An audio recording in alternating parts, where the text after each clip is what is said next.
I assume that if they are rolling out announcements about, increasing gender diversity quotas in the legal profession the day after Australia's worst terror attack, I gather that if there was good news to be announced by what this guy was doing, they wouldn't be backwards in coming forward. Or if, when they get busted for having a travel bill of $400K or taking these business class flights, say, oh, yeah, but look at what he did while he was over there, or look at what he's done since with this information, or blah, blah, blah.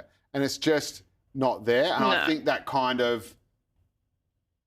that just takes the piss. And again, I think it is this sort of stuff that is why the Voice referendum failed. So it is actually these kind of, completely sort of pointless virtue signalling, I hate to use that term, but there's really no other word for it, positions that says, look at how diverse we are. But yeah, apart from like the look at me, what about them? What about the people on the ground who are still dying 10 years earlier with diseases that, have been wiped out in everywhere but the third world? I mean, it's just when you look at what's happening, I mentioned Walgett, you look at what's happening in that community, you look at what's happening in other communities, it is disgraceful. And the idea that you've got people saying, oh, look, I can upgrade to business, never ends well, does it? Anyway, just quickly before we go to break, cash is king is the long-held statement by certainly my tobacconist, although a former tobacconist, I don't smoke anymore. And not just I, but Claire as well, was at Raging Waters, the big giant water park in Sydney, formerly known as Wet and Wild.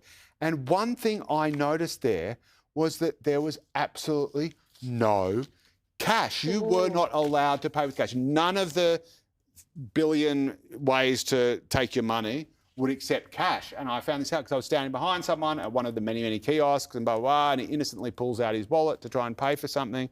They said, I'm sorry, no cash. And you sort of look around at all the other things, nowhere, anywhere at the window. So, you're coming to ride the typhoon or whatever it is, and you try to buy your kid a churro stick. No good. Anyway, Australians are embracing a cashless future. This is an act of induction. I'm going from a specific example and then broadening it out to the entire community. Australians are embracing a cashless future at record speed with mobile wallets and tap-and-go payments now embedded in daily life. Thank you for this revelation. It's very good to know.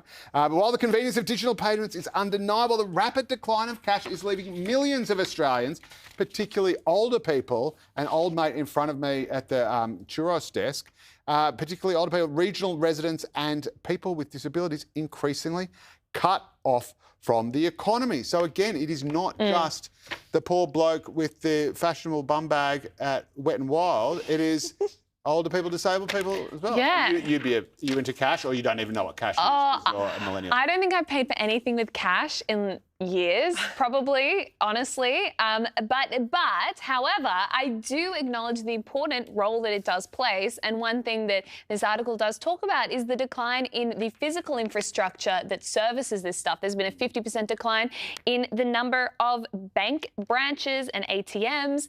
And so it's just really hard if you are an older person who does still rely on cash.